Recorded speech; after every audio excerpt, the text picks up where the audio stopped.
सबको जय मसीह की। जैसा पहले हमने नूह नबी के बारे में बताया था कि उसने आज्ञा मानी और परमेश्वर ने उसे कैसी बरकत आशीष दी, उसके परिवार को बचाया। अब हम बता रहे हैं कि जब इब्राहिम ने परमेश्वर की आज्ञा का पालन किया तो उसके जीवन में परमेश्वर ने कितना बड़ा अद्भुत कार्य किया। उसे क्या वरदान दिया गया? विश्वासियों का पिता। और जो लोग इब्राहिम की तरह परमेश्वर पर भरोसा रखते हैं तो परमेश्वर उनके जीवन में बहुत बड़े बड़े अद्भुत कार्य करता है। और वचन में भी लिखा हुआ कि सब जातियां इब्राहिम के कारण आशीष का वारिस बन जाएगी। हम सब जानते हैं कि हम इंडिया में पैदा हुए हैं। हम जहाँ प्रभु यीशु मसीह का जन्म हुआ था यरूशलेम में, वहाँ पैदा नहीं हुए। लेकिन क्या है, परमेश्वर ने हमें चुना, क्योंकि परमेश्वर ने पहले इब्राहिम को चुना था। और जब इब्राहिम के वचन में पढ़ते हैं कि उसके पुत्र हुआ था इसहाक, और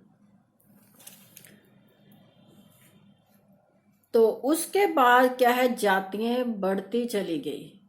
उसके 2 पुत्र हुए थे, आप वचन में पढ़ सकते हैं। एक उसकी जो पत्नी की नौकरानी थी उसके द्वारा, और एक उसकी पत्नी सारा के द्वारा। तो उनके जरिए क्या है, वंश बढ़े आगे आगे।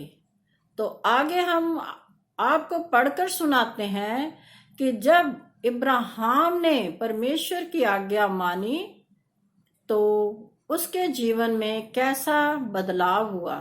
परमेश्वर ने उसे एक आज्ञा दे दी कि तू अपने घर परिवार, अपने माँ बाप, अपने बहन भाई सबको छोड़कर उस देश में जा जो मैं तुझे देने पर हूँ।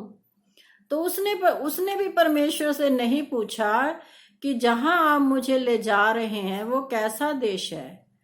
परमेश्वर ने उसे ये तो कह दिया कि अपने सब बहन भाई रिश्तेदारों को छोड़ दे। और वो क्या है, वहां उनको छोड़कर जहां परमेश्वर ने कहा था वहां चल दिया। और वहां क्या है, वहां तक पहुंचने के लिए उसे बहुत सी मुसीबतों का भी सामना करना पड़ा। ये नहीं कि परमेश्वर ने उसे आज्ञा दे दी, वो चल पड़ा और उसने ये भी नहीं सोचा कि मैं कहाँ जा रहा हूँ, क्योंकि उसे पूर्ण विश्वास था कि मेरे प्रभु ने मुझे बुलाया है तो वो मेरे जीवन के लिए अच्छा ही करेगा। हमारा विश्वास भी ऐसा ही होना चाहिए। जब हम प्रभु यीशु मसीह के ऊपर विश्वास रखते हैं तो जब वो वचन के जरिए हमें कोई आज्ञा देता है तो उस आज्ञा का हमने पालन करना है। अगर प्रभु यीशु मसीह की आप आज्ञा का पालन करोगे तो आप बहुत सी बरकतों आशीषों को पाओगे। बहुत बार ऐसा होता है कि प्रभु यीशु मसीह हमारी आत्मा में कोई ऐसी बात डालता है पवित्र आत्मा के जरिए कि तू इस कार्य को कर, या इसलिए तू प्रार्थना कर। कुछ भी कार्य परमेश्वर हमें करने के लिए कह सकता है। अगर हम परमेश्वर की उस आज्ञा को मानकर वो कार्य करते हैं तो हम जीवन में सफल होते हैं। अगर हम परमेश्वर की उस आज्ञा को सुनकर अनसुना करते हैं फिर हमारे जीवन में कोई तरक्की नहीं होती। तो पहले हम जान लेते हैं कि पवित्र शास्त्र बाइबल में इब्राहिम का चुनाव जब परमेश्वर ने किया तो उसके जिंदगी में कितनी बड़ी आशीष दी परमेश्वर ने। उसने परमेश्वर का आवाज सुनी, हुक्म सुना और वो क्या है, चल पड़ा। तो हम देखते हैं उत्पत्ति की ही पुस्तक में उसका 12 अध्याय की हम थोड़ी सी आयतों में आपको पढ़कर सुनाते हैं कि वहां क्या लिखा हुआ है।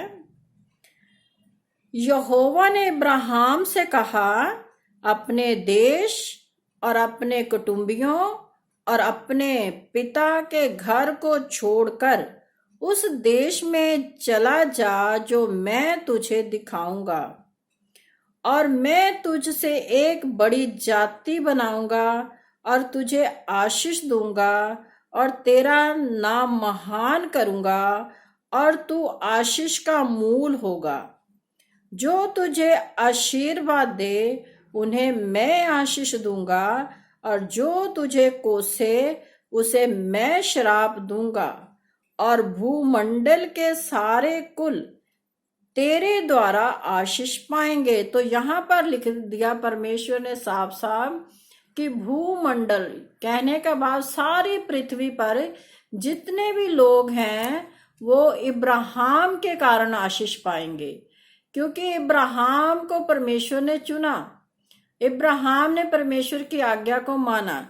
और यहाँ पर परमेश्वर ने उसे कह दिया कि मैं तुझे बहुत आशीष दूंगा।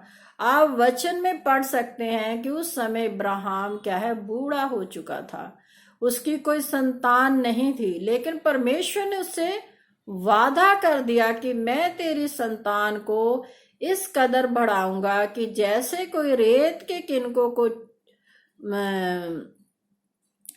किनकों की गिनती कर सकता है, वैसे तेरे क्या है वंश की भी गिनती करेगा। और आप जानते हैं कि रेत के किनकों की गिनती कभी नहीं होती, वो गिने ही नहीं जा सकते। और ना आसमान के तारों की गिनती होती है, वो भी नहीं गिने जा सकते। चाहे साइंस जितनी मर्जी भी तरक्की क्यों ना कर ले, ना तो वो तारों की गिनती को गिन सकता है और ना ही रेत के किनकों की गिनती को।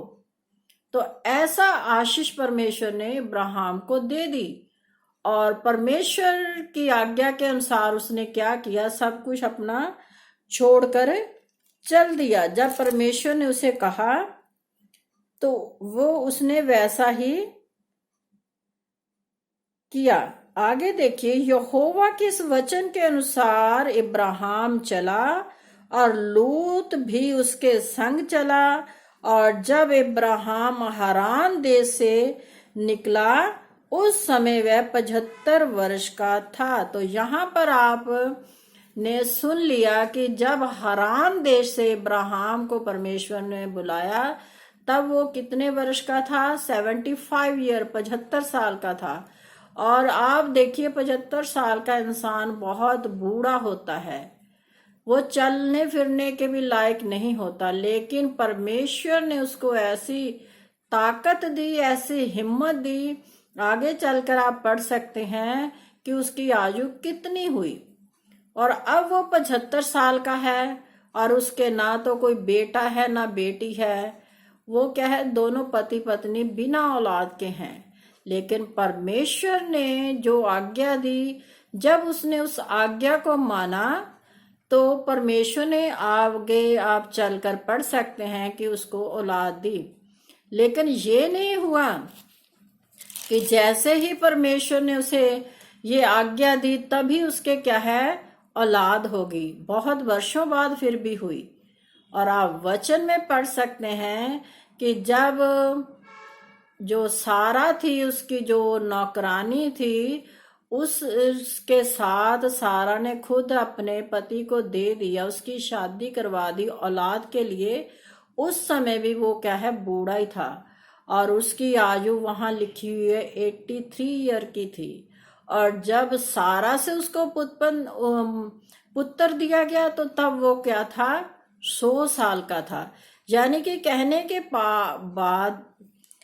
कहने की बात यह है कि यहाँ वो कितने वर्ष का है, 75 साल का है।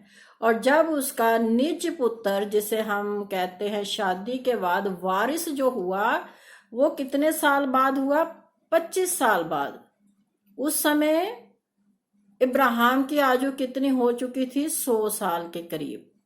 तो कितने वर्ष फिर भी लग गए उसको, परमेश्वर ने उसको आशीष देने के लिए। और आज इंसान क्या सोचता है, बहुत से लोग यही सोचते हैं कि अभी क्या है, हमने प्रार्थना की है, अभी परमेश्वर के दास ने प्रार्थना की है तो अभी हमारी प्रार्थना सुन ली जाए, 1 सेकंड में हमारे सारे जो परेशानियां हैं वो दूर हो जाए 1 सेकंड में। वो चाहते हैं कि मुख से प्रार्थना निकली है और फौरन उसी समय क्या है पूरी हो जाए। लेकिन ऐसा बहुत कम लोगों के साथ होता है। लेकिन परमेश्वर करता जरूर है, बेशक समय लगे, वो समय इसलिए लगता है कि परमेश्वर हमारे सब्र को देखना चाहता है कि हम कितनी वफादारी के साथ उसके संग चल रहे हैं।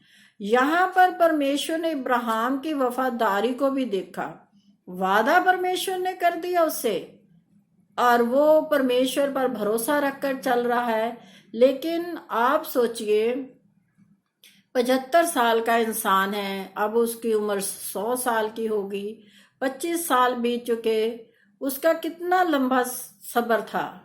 और जैसे हमने आपको बताया कि लोग सोचते हैं 1 सेकंड में हमारी प्रार्थना कबूल हो जाए, क्या इतने वर्षों में उसने कभी परमेश्वर से वाद विवाद किया? ये वचन में नहीं लिखा, उसने कुछ भी नहीं कहा परमेश्वर से। तो आगे देखते हैं कि जब वो क्या है, तब यहोवा ने अब्राहम को दर्शन देकर कहा, ये देश मैं तेरे वंश को दूंगा। और उसने वहां यहोवा के लिए, जिसने उसे दर्शन दिया था, एक वेदी बनाई। तो यहां परमेश्वर उसके साथ क्या कर रहा है? प्रॉमिस कर रहा है, वादा कर रहा है। आपने सुना है कि परमेश्वर ने वादा कर दिया और उसने उस वादे पर क्या किया? विश्वास किया। और आगे चलकर हम पढ़ते हैं कि जब वो वहां पहुंचा, जब वो क्या है, हारान देश से निकला था, तो उस समय भी क्या था, वहां पर अकाल पड़ा हुआ था। और जब वो आगे चलकर जा रहा है, जिस देश में वो जा रहा है, वहां भी क्या है, अकाल पड़ा। तो आप देखिए, उस देश में अकाल पड़ा, इसलिए अब्राहम मिस्र देश को चला गया कि वहां परदेसी होकर रहे, क्योंकि देश में भयानक अकाल पड़ा था। तो यहाँ पर आपने सुन लिया कि वो निकल चुका अपने घर से, अपने परिवार से दूर, और जिस देश में वो जा रहा है वहां भी अकाल पड़ा होगा। तो उस अकाल में भी परमेश्वर ने क्या किया?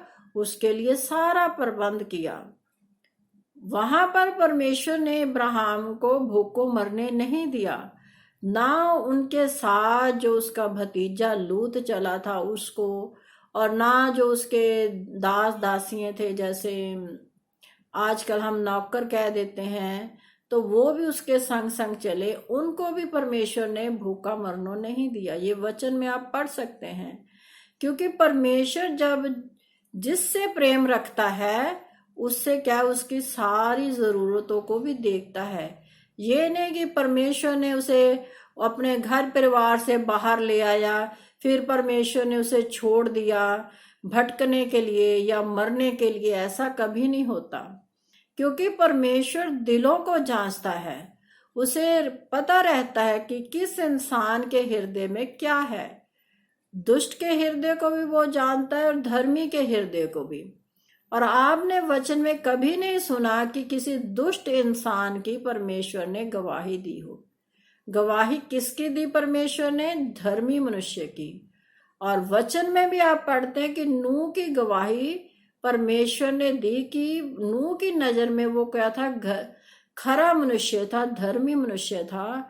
और इब्राहिम भी, क्योंकि परमेश्वर अपने लिए अच्छे इंसानों का चुनाव करता है, बुरों का नहीं।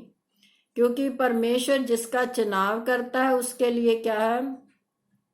कार्य भी करता है, उन कार्यों को सफल बनाने के लिए। तो आगे चलकर आप पढ़ते हैं कि कैसे कैसे परमेश्वर ने इब्राहिम को क्या है? आशीष दी। और उसके द्वारा परमेश्वर ने जो पहला उसको बेटा दिया था, वो क्या है? उसकी जो पत्नी की सारा की नौकरानी थी, हाजरा के जरिए इश्माइल को दिया। अब इश्माइल पैदा हो चुका है। और वचन में हम किसी दिन आपको पढ़कर सुनाएंगे कि बेशक जो परमेश्वर ने आशीष इज़ाक को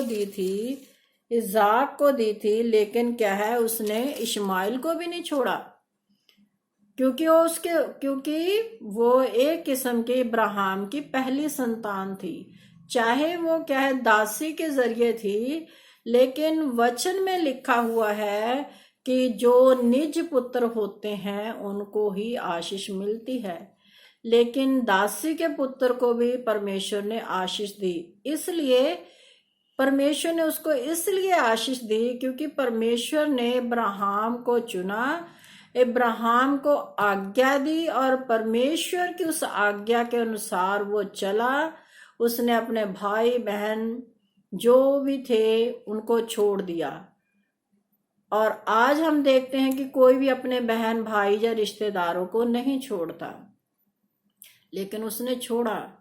हो सकता था कि अगर वो उनके बीच में रहता, तो आप वचन में पढ़ सकते हैं कि जो इब्राहिम के भाई बहन माँ बाप थे वो मूर्ति पूजक थे। हम आपको वचन में सुनाएंगे कि इसलिए परमेश्वर ने उनको, इब्राहिम को क्या किया, उनसे अलग कर दिया, ताकि वो सही मायनों में जो जो परमेश्वर उसको कहे उसकी आज्ञा के अनुसार ही चले। जब परमेश्वर ने इब्राहिम को चुना और वो उसकी आज्ञा में बढ़ता चला गया, तो परमेश्वर ने जब उसको 2 पुत्र दे दिए हैं, एक हुआ इश्माइल और दूसरा हुआ इसाक, और क्या है उनके द्वारा क्या है आगे आगे पीढ़ियां क्या है बढ़ती चली गई। और आप वचन में पढ़ सकते हैं कि वहां लिखा हुआ है कि जो इब्राहिम था उसके आगे इब्राहिम, जैसे हम प्रार्थना में कहते हैं, वचन में भी आपको इब्राहिम, इसाक और यकूब। इसाक से आगे क्या क्या है याकूब हुआ, और यकूब के आगे क्या है 12 पुत्र उत्पन्न हुए। तो आप इन सब बातों को वचन में पढ़ सकते हैं। और वचन में यहाँ तक लिखा हुआ है कि जो जातियां बनी हैं वो भी क्या है अलग अलग कार्यों के कारण बनी। और हम वचन में आपको पढ़कर सुनाते हैं कि वहां लिखा हुआ है कि जो इब्राहिम था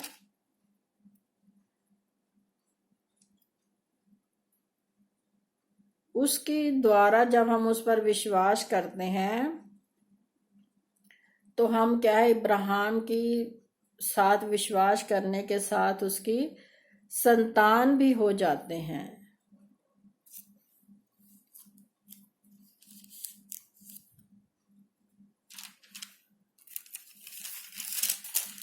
तो आगे हम आपको पढ़ के बताते हैं।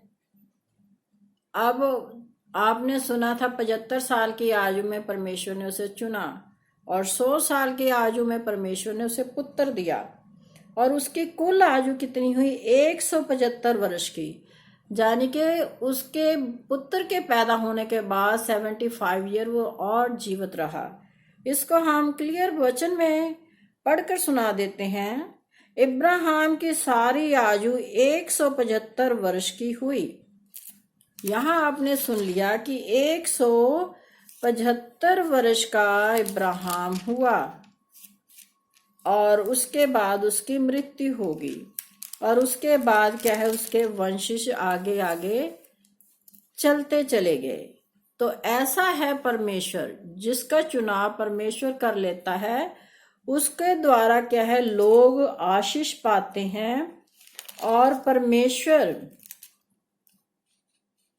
उन लोगों को आशीष का वारिस बना देता है जो इब्राहिम की तरह परमेश्वर के संग संग चलते हैं और परमेश्वर की आज्ञा को मानते हैं।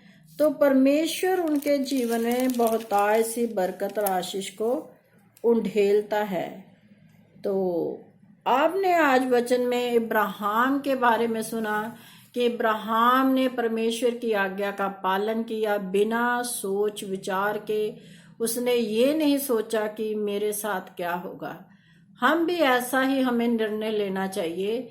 जब परमेश्वर हमें किसी कार्य के लिए चुनता है, वो अपनी पवित्र आत्मा के जरिए हमें कोई कार्य करने के लिए कहता है, तो हमें उस कार्य को उसी टाइम करना चाहिए।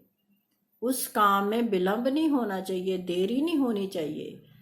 और सबको जय मसीह की। अगर आपको ये मेरा वीडियो वचन का अच्छा लगता है तो आप इसे लाइक कीजिए, शेयर कीजिए, सब्सक्राइब कीजिए। अपने बहन भाइयों के साथ मिलकर वचन को शेयर कीजिए और परमेश्वर से बहुत सारी बरकतों आशीषों को पाइए। सबको जय मसीह की।